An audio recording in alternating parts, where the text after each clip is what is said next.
All right. Welcome back to the That's It Fantasy Football Podcast. Week 16 is over. We are now in week 17, which is the means to an end, right? This is it.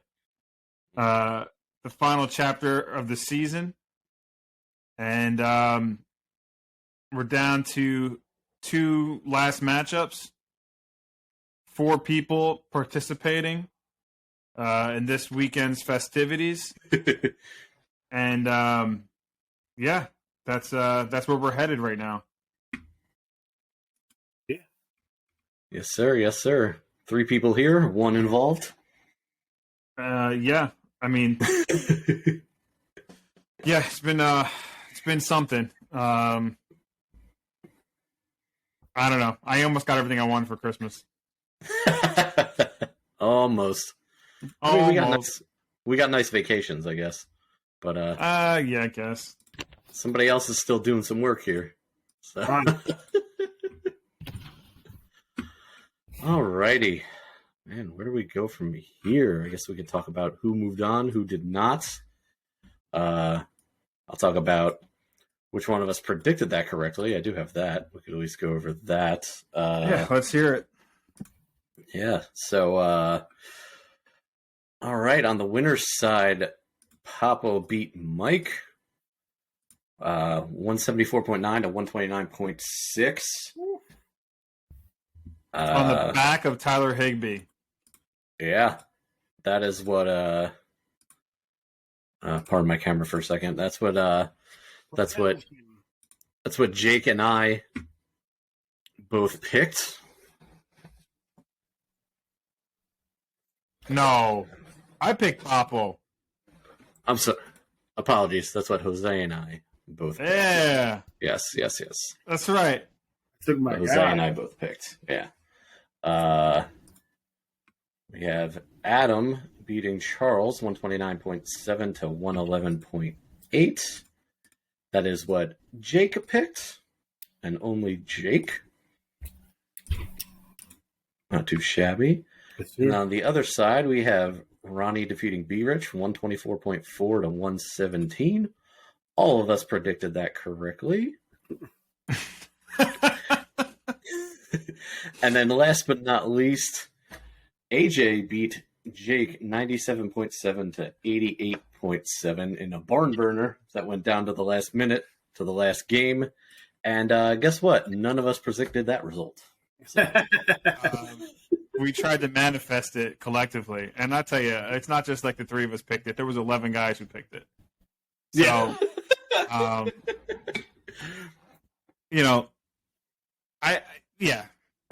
it was fun to watch on Christmas. Like on Christmas, obviously Monday was sucked, but Christmas was fun. Jake was in it. I mean, almost to the end, essentially. Like Justin Herbert shows up, it's a different ball game. Obviously. Rough. But AJ was 14% chance for Jake to win that game heading into Christmas Day. Yeah. And AJ went home with a 32% chance to lose. And I tell you, if he wasn't swaying, and he says he wasn't swaying, I call bullshit, because my man was on his phone every time we were like, can't make it in the red zone. AJ's like, whoop. It was fun to see. I've seen AJ eat a lot of hot peppers in my life and hot sauce and sweat his ass off, and I'm telling you, I got those vibes. On Christmas. He talks a big game, but listen, I thought for sure that a win that close would humble a man, and clearly it did not, from all his shenanigans on Tuesday or whatever it was. So, listen, there's always next year. Hopefully we'll see what happens, but I will say this, and not to be overlooked here, there were 2 games in the losers bracket. Okay? Yeah. B-Rich had a shot to put Ronnie in the bottom. A legitimate shot. And that Yes, goes sir. by the wayside because everybody's so fucking obsessed with that other matchup. But I'll tell you this, Ronnie puts up 124. He comes in and it was closer. It was farther than it looked, but I'm sorry, it was closer than it looked. He ended up, Keenan Allen putting up 19 points, and Bierich starts Deion Jackson, Indianapolis Colts running back.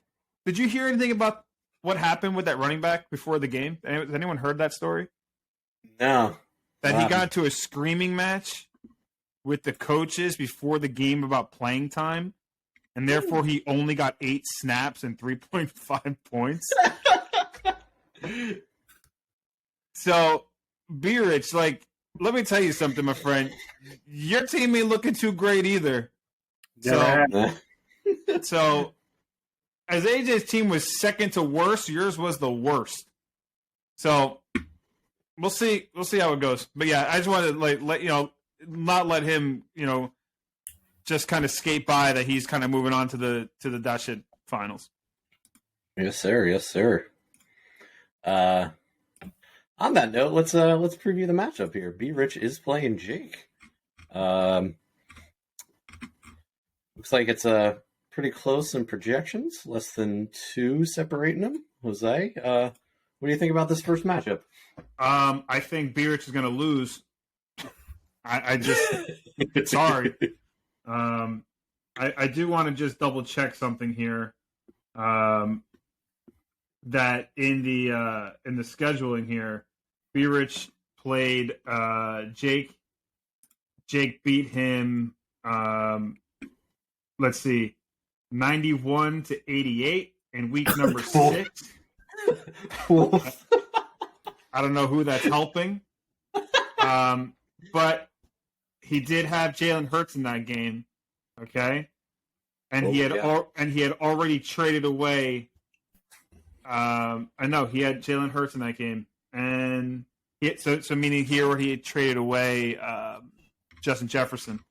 So yeah, listen, he already had Justin Jefferson off his team by week 6, and he finished at 3 wins for the season. So he had Jalen Hurts the whole time. So whether Jalen Hurts plays or doesn't play, I don't think it fucking matters because the rest of his lineup are children.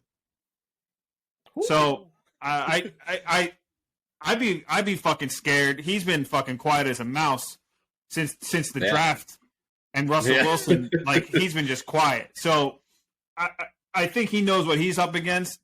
It's a familiar spot. I mean, he's on the wall. He just wore the goddamn thing 2 years ago. So this isn't unfamiliar territory. And I don't know. I think he's starting to make a name for himself, and I think Bierich losing this one really gives you a reputation. So I'd be afraid. Ooh. I just you know what? I think Jake's gonna take this one too. I'm liking the player-on-player matchups. Like you said, I mean, Bierich has kind of been silent and out there and kind of disappearing. And I don't know. He's got this weird, like, if you look at his points scored by week, it kind of goes up and down towards the end. But I don't know if he's going to pull it out with this one. We've been dogging Russell Wilson all season because he's been playing like a dog in the Puppy Bowl. But it doesn't matter who he plays. Like, there were times this season where Russell Wilson had, like, played against like, right now he's playing against the 31st ranked defense. Like, oh, great, it's a great matchup. He did that against the Raiders, and he was terrible. Yeah. And all these reports, and he's so, like, egotistical that all these reports are just killing him inside. He got benched on Sunday. So I just on Nickelodeon. Oof. He got benched. Did Nickelodeon play one of the games? Yeah, and Patrick. They did that again.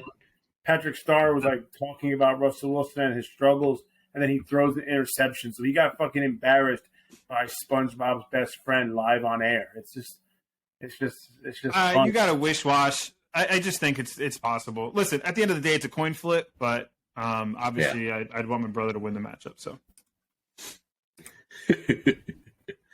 Jake, defend your team, my friend. Listen, man. Unless you're picking B-Rich for some reason. Yeah, I'm gonna take Beard. I'm gonna take Beerich to lose this matchup for sure. It's he was at my house the game we played, the matchup we had against each other. He left the house and he's like, "Oh, I need a big Jalen Hurts game," and I was like, "Nah, it's gonna be a running game. It's gonna be a running game." Like he had Alec Pierce with the game-winning Colts touchdown. mm-hmm. That's the game where he had to start Schultz. He dropped Schultz and picked up the Dulcich run. It's been Dulcich ever since. I remember this matchup. Oh, yeah. I picked up Deion Jackson. That's my first week. I had Eno Benjamin starting. I had Eno Benjamin and Kenneth Walker their first weeks together. They had their best games of their career. My team showed out that week, and I was able to talk to him the whole matchup. He leaves the house. He goes, "I need a big Jalen Hurts game. They're playing Sunday night. I get to watch it. It's on cable." I'm like, "No, it's gonna be a running game." I believe he ran for 100 yards in the first quarter alone of that game. The team as a whole ended up running for like 350 yards. So I got what I wanted, and that's how the matchup went. It's a whole different team now. There's no Eno Benjamin. Kenneth Walker might as well not be there either. Alec Pierce is not on that guy's starting lineup anymore. Jalen Hurts isn't there. So it's a different matchup. I feel more confident about this matchup because I'm not going into the matchup with 78 projected points. So that's a positive. There you go. And I think his team has been bad all year, and hopefully they stay bad. Like, let's hope he doesn't have conference finals Cam Akers on his team like I did. Don't need any X factors or any mystery surprise players to show out. I just need my guys to do what they can do, and that should be, enough. Should be enough. Yeah, I agree. We'll see what happens. We'll see what happens. I agree. Now, let's get into this championship match, okay? Yes, sir.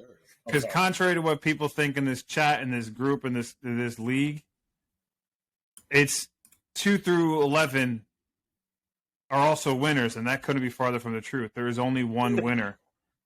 And as much as people think that because you didn't come in 12th, you won, you didn't win shit. Well, I'm going to win. There's going to be one winner, and we're going to crown him this weekend. It's true. AJ, we don't put 11 names on here season. No. It's all bullshit. It's all smoke and mirrors. We don't give out 11 names. It's all to get a rise out of everybody. Yeah. And you have Popple, who's going for his third championship. You have Adam, who's coming back after he lost the championship last season. He got all the way back to the championship game, and you're trying to and people are trying to diminish the feat of what we're up against here. Okay. Yeah. But Popple beat a strong team last weekend. Okay, a team that was built to go to the finals. Okay, and I think Popple's going to have a hard time this week because I don't know if Derrick Henry's playing. I don't know if Derrick Henry's going to play and be limited. You have Bridgewater quarterbacking for those two receivers. Now, I'm not saying that Tyreek Hill can't go off because he's just super talented. I just want to see both of them going off with that type of potential that it could have been had Tua been there. So on those reasons, I think Adam's going to win the match, and I think that Joe Burrow plays Monday Night Football against Josh Allen, and I think that's going to be the deciding factor here. So there you go. I am predicting that Adam is going to win. All right, Jake, you want to go first or me? I've said Adam all year long, just to show if you do right by me, you get a supporter and you get someone who's going to ride for you. And it's not ironic that I've vouched for this man for a whole season just because he gave me Herbert. So I made a deal with the devil. I get Herbert the following season. I don't want to bring it up. I get Herbert in the following season in return for your trip to Disney World. So, just keep that in mind, guys. When I come calling, pick up the phone. It's good to have me on your good side. I can push you to the top. I can, invest in your future. So, I'm going to stick with Adam again, of course, because why not? He needs, he's going to do it. Maybe this could be like a weird trilogy thing in the works, like the Buffalo Bills. First 4 times they went to the championship, they lost it. I think it just writes the story for itself, and I'm excited for the ride. So I'm going Adam. All right. Gentlemen, it looks like we are unanimous in our thinking. I am also going for Adam. He has scored the most points in the league this year. No. That's the difference. You're going for Adam. I'm picking Adam. I want my dad to win. Oh, okay, fair. Now here's the deal. I'm picking Adam, and I'm also going for Adam. We'll go into pick first. Yeah, I'm picking Adam because his team has literally scored the most this season. He's at the top of the scoring charts. It looks like he has a lot more players that are going to play and have to play for reasons for their teams in the NFL. Derrick Henry is listed as doubtful for the Thursday night game to back up a point that Jose made, and I don't see any team with Sam Darnold as their starting quarterback winning, whether it be Carolina, don't be naive. Whatever team. Mike thought the same thing, right? Like, if you play in that game, you're like, how can it happen? Don't be naive. Don't be foolish, because he started Marcus Mariota all year and he got a second seed bye. This is true, but it doesn't matter who he starts. I don't think that magic's happening twice, especially with the people it's not going to happen twice. It happens all year. He's won games all year with a ranked quarterback of under 20. All right, change your pick then. He's no. He's not going to win, but it's not going to be like Sam Darnold. It's not about Sam Darnold. It's about the other guys that aren't going to. He's had such a powerful team. He could hide a bad quarterback. If those guys don't play, he can't hide a bad quarterback. That's what I mean. He's going to put up more points than Dad's team. Whoa! Oh! Whoa! I didn't know we were doing bold predictions. Jesus! I like it. I love the spirit. I like it too. Dad's coworker who watches the band with him every time it gets dropped. So shout out to you, guy. This is what we do it for. Viewers. Listen. There's nothing more I want to hear next week when B-Rich loses and Jake's just going like, "That's the game, baby." So also, Team Adam, because I want to try to be the first 3-time champion. I figured that. I figured that. This is like when the Miami Dolphins see somebody lose, they start popping the champagne. Like this is what you and Mike are hoping. So, now listen. I mean, Papo got to the dance for a reason. If he gets it, he deserves it. Yep, I agree. But so here it is. I'll polish it up nice. Thankfully, Francis Kurt Loud gets to see this for a few months before I have to hand it over. Oh Jesus! Ay. But no, I think it's gonna be a high scoring game. I do not think that Jake's gonna outscore Papo by any means. I'd love to see it. Here's the names. Here's the spots. Running out of room here. One side. 2 trophies. 2 sides. 2 trophies. 1 chance of it staying in the same household. So, listen, that's pretty much going to be our show. I don't know yet if we're going to do like a follow-up podcast. But we'll see. We'll see how it goes. And listen, good luck to everybody. Like I say, for the whole playoffs, no injuries. Let's get a clean matchup. Good clean fight. A matchup. R.I.P. Mills Lane. a matchup of gentlemen, okay, and good sportsmanship. That's what I'd like to see for the last week. So that's going to be it for this one. It's been great. The season's been a lot of fun, and I appreciate everybody's efforts for a league that means nothing but everything at the same time. So, Correct. thank you. Take care. Love you all.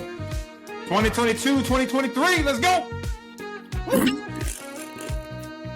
Okay, thank you.